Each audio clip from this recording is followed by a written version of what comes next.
여러분 안녕하십니까? 7월의 첫날 아침 여수 MBC 뉴스투데이입니다. 여순 사건 당시 철도 기관사로 근무하다가 무고하게 희생된 고 장환봉 씨가 지난 5월 순직 공무원으로 인정받았습니다. 이를 계기로 다른 희생자 유족들도 잇따라 순직 신청을 준비하고 있는데요. 보훈당국의 태도 변화가 필요하다는 지적이 나오고 있습니다. 문형철 기자입니다. 지난 2020년 여순 사건 재심을 통해 70여 년 만에 무죄를 선고받은 고 장환봉 씨. 내란 혐의를 벗은 지 2년 4개월이 지난 올해 5월에는 보훈 보상 대상자로 등록됐습니다. 장 씨는 철도 기관사로 근무하던 당일 14연대 군인들을 도왔다는 누명을 쓰고 체포돼 군사재판에서 사형을 선고받고 희생됐는데 중앙행정심판위원회가 이를 공무수행 중 사망한 것으로 인정한 겁니다. 74년 만에 철도 기관사 공무원 신분을 확정받게 되어 너무너무 기쁩니다. 장 씨가 보훈 보상 대상자로 인정되면서 다른 희생자 유족들의 신청도 급물살을 타고 있습니다. 여순 사건 당시 철도 여객 차장이었던 고 김영기 씨의 유족이 보훈청의 판단을 기다리고 있고 다른 유족들도 관련 자료를 토대로 법적 자문을 받은 뒤 순직 공무원 신청서를 제출할 계획입니다. 아버지의 동료들은 전부 다 4급 공무원 이상 다 해서 거의 다 정년퇴직을 다 하셨어요. 형을 받고 집행되면 퇴직금도 없이 그냥 쫓겨나는 거예요. 문제는 보훈당국의 태도입니다. 보훈지청은 고 장환봉 씨에 대해 처음에는 보훈 보상 대상자 등록을 거부했습니다. 70여 년이 지난 지금 장 씨의 인사 기록이 남아있지 않아 공무원 신분을 확인할 수 없다는 게 이유였습니다.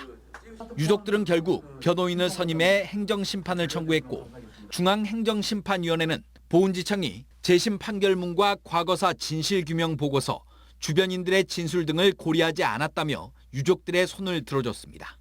국가보훈처라는 국가기관이 왜 만들어지고 공무원들은 왜 국민의 혈세로 월급을 받는지 그 이유를 좀 인식을 했으면 좋겠어요.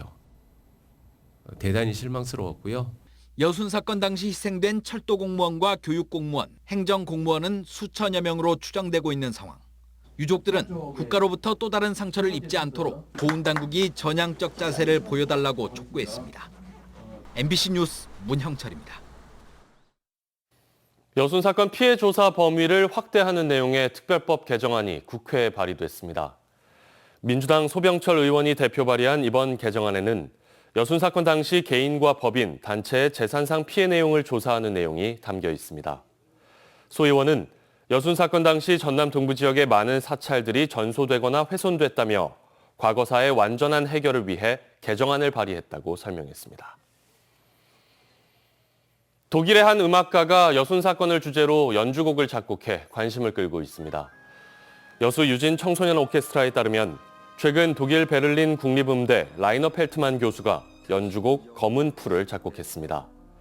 펠트만 교수는 여순 사건 당시 화재로 검은 연기가 피어오르던 여수의 모습을 찍은 보도 사진을 보고 영감을 받았다며 이번에 7분 22초에 달하는 연주곡을 작곡했다고 밝혔습니다. 어제 민선 7기의 임기가 끝났습니다. 전남 동부의 단체장들은 일제히 퇴임식을 가졌는데요. 시민과 공직자들에게 미안하고 고맙다는 말을 전하며 단체장으로서의 마지막 날을 보냈습니다. 박광수 기자입니다. 한 사람의 10걸음이 아니라 10사람의 한 걸음을 택하겠다. 임기 마지막 날 허석 순천시장은 취임 첫날의 각오를 떠올렸습니다. 가장 큰 보람을 느꼈던 시책도 바로 이 협력의 가치가 뿌리였다고 말합니다.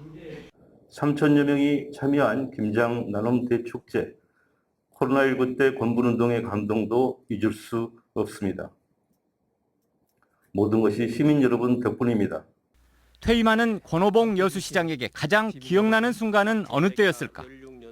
여순 사건 특별법이 통과됐을 때를 목매인 음성으로 회고합니다. 2021년 6월 29일 우리 모두는 함께 울었습니다. 너무나도 늦어서 죄송한 마음에 울었습니다. 여순 사건 기념공원 조성도 전략적으로 추진해야 할 것입니다. 민선 6기와 7기, 8년간의 임기를 마무리하는 정현복 광양시장. 평범한 시민으로 돌아간다면서도 재임 당시를 회상하듯 익숙해진 시정 구호들을 되새깁니다. 세계 속에 빛나는 새로운 방향, 모두가 살기 좋은 방향을 만드는 일이라면 언제 어디서라도 여러분들과 함께 할 것임을 약속을 드립니다. 송귀근 고흥군수는 지난 4년간 참으로 고달팠을 것이라며 직원들부터 위로했습니다. 일 욕심에 다그치면서도 등 한 번 토닥여주지 못했다는 후회를 토로합니다. 벌써 4년의 세월이 지나 작별의 시간이 다가왔습니다. 너무 고생만 시킨 것 같다 미안하고 죄송합니다. 퇴임하는 4명 시장군수 모두 경선과 본선 과정에서 아깝게 탈락했거나 연임의 뜻을 접어야 했던 단체장들. 아쉬움이 적지 않았을 자리지만 다들 미련보다는 후련함과 감사함으로 임기 마지막 행사인 자신의 퇴임식을 마무리했습니다. 지난 4년간 정말 감사했습니다. 항상 행복하십시오. 사랑합니다. 성공하는 화장실의 역사를 언제나 응원하겠습니다. 감사합니다. 고맙고 또 고맙고 한없이 고맙습니다. 미안하고 또 미안하고 한없이. MBC 뉴스 박광수입니다. 순천시장직 인수위원회가 민선 8기 세부 공약 등을 제시했습니다. 인수위는 민선 8기 순천시의 비전으로 대한민국 생태수도 인류 순천을 제시했고 선거 기간 노관규 당선인이 제시한 공약의 실행 가능성을 검토한 뒤 이를 11개 분야 42개 세부 공약으로 정리해 전달했습니다. 인수위는 또 공동주택 허가 강화와 정원박람회 성공 개최를 위한 조직 효율화 등 정책적 변화가 필요한 12가지 항목을 권고했습니다. 남도 음식문화 큰잔치 외국인 관광체험 여행이 한국관광공사에서 주관한 지역특화 국제 이벤트 사업에 2년 연속 선정됐습니다. 전남도는 남도 음식문화 큰잔치와 해양 레저, 생태, 음식 4가지 대표 특화 자원을 접목해 외국인 맞춤형 이벤트 프로그램을 구성했으며 6천만 원의 국비와 관광공사의 홍보 마케팅을 지원받습니다. 제28회 남도 음식문화 큰잔치는 오는 10월 7일부터 사흘 동안 여수세계 박람회장에서 열립니다. 여수 돌산에서 고흥까지 11개의 교량으로 연결되는 여수 백리 섬섬길은 이름만큼이나 매력적인 관광 자원이 되기에 충분합니다. 최근 국회에서 관광도로 지정을 위한 법률 개정안이 발의됐는데요.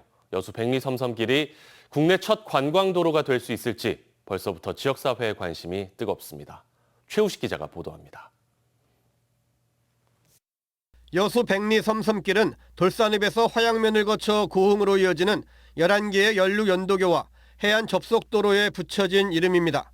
총 연장은 39km, 현재 7개의 교량은 이미 운행 중이고 나머지 4개의 교량도 2028년에 완공될 예정입니다.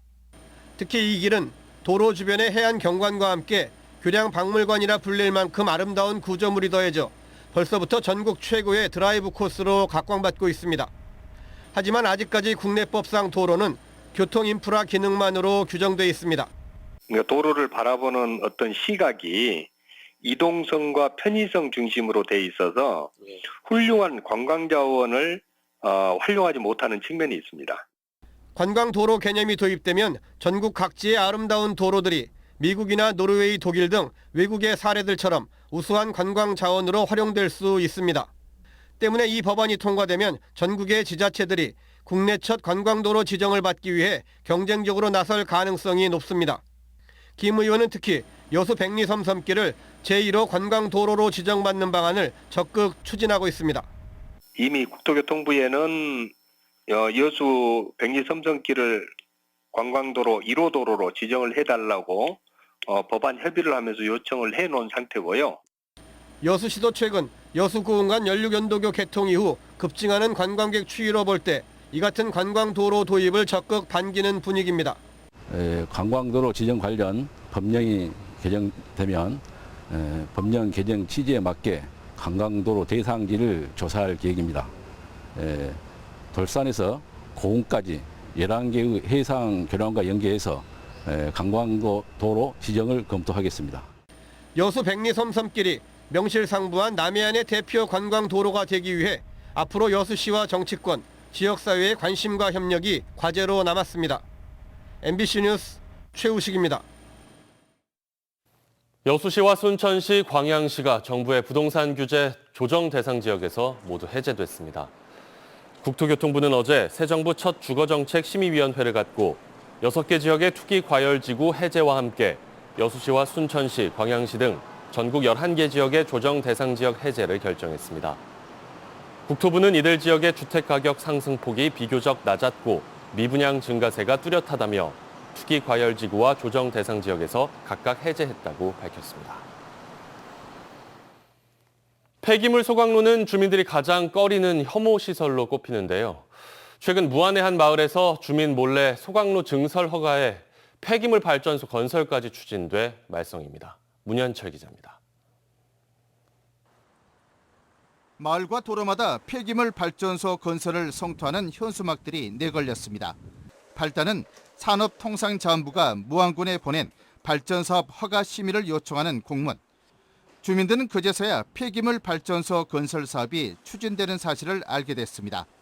또 3년 전 폐기물 소각로 증설 허가가 이미 나간 것도 뒤늦게 파악했습니다. 시간당 소각 처리 용량이 3톤에서 9톤으로 3배 늘었습니다. 이 폐기물 업체는 면 소재지와 마을에서 불과 수백 미터 떨어져 있습니다. 주민들이 역한 냄새와 숨쉬기도 힘들 정도로 힘들다. 그래서 지금 있는 것도 힘든데 여기서 한 3배가량을 더 늘려가지고 더 증설을 하게 되면 주민들은 여기 이곳에서 살 수가 없다. 주민들은 소각로 증설과 발전소 건설이 몰래 진행된 배경에 의혹을 제기하고 있습니다. 업체 측은 주민 설명회를 해야 하는 법적, 제도적 의무가 없다며 주민 설득을 외면하는 상황. 소각로가 증설되고 폐기물 발전소까지 들어서면 다이옥신, 카드뮴 등의 오염물질에 대한 주민 우려는 커질 수밖에 없습니다. 저희 청계면 중심지에 있기 때문에 저희가 적극적으로 저지 운동을 하고 있습니다. 서명은 한 1000여 명 받아서 지금 군에다 접수해 놓은 상태고요. 발전허가 신청대로라면 2만여 가구가 쓸 수 있는 8메가와트 용량, 발전 수익이 연간 100억 원 안팎에 이를 것으로 예상됩니다. 업체는 혐오 시설인 폐기물 소각로를 대폭 증설하고 또 이를 활용해 전기까지 생산하는 등 돈방석에 오른 모양새입니다. 반면 이로 인한 각종 환경 오염과 건강 피해 우려는 고스란히 주민 몫으로 남게 됐습니다. MBC 뉴스 문현철입니다. 정현복 전 광양시장의 부동산 투기 의혹을 최초로 고발한 공익 제보자에게 구조금 462만 원이 지급됐습니다. 국민권익위원회는 공익신고자 보호법에 따라 지난해 3월 최초로 광양경찰서에 정현복 전 광양시장의 농지법 위반 등 부동산 투기 의혹을 고발한 31살 남성에게 최근 구조금 462만 원을 지급하기로 결정했습니다. 국민권익위원회는 해당 공익신고 이후 잇따른 무고죄 고소와 언론 보도가 이어져 공익 제보자의 신분이 노출되는 피해를 입었다며 구조금 지급 이유를 설명했습니다. 더불어민주당 광주 전남 의원들이 변화와 혁신을 통한 새로운 리더십이 있어야 국민 신뢰를 회복할 수 있다고 강조했습니다. 이들은 혁신한 결의문을 통해 전당대회가 새로운 민주당으로 거듭나는 변화와 혁신의 전환점이 될 수 있다며 이같이 주장했습니다.